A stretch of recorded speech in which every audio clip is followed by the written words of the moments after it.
estava arrebentada por dentro. É isso que a veterinária que trabalhou no caso do Orelha falou sobre ele.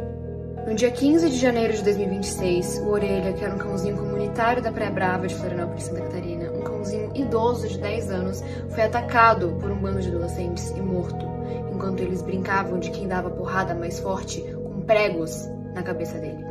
Depois de ser agredido na praia a pauladas por 4 adolescentes de classe alta em Florianópolis. E o nome de cada um deles. Eu não posso colocar a foto deles aqui porque eles são menores de idade, mas eu posso colocar um nome sim e deixar claro que eu nunca mais vou esquecer do rosto de cada um e eu nunca mais vou esquecer do nome de cada um.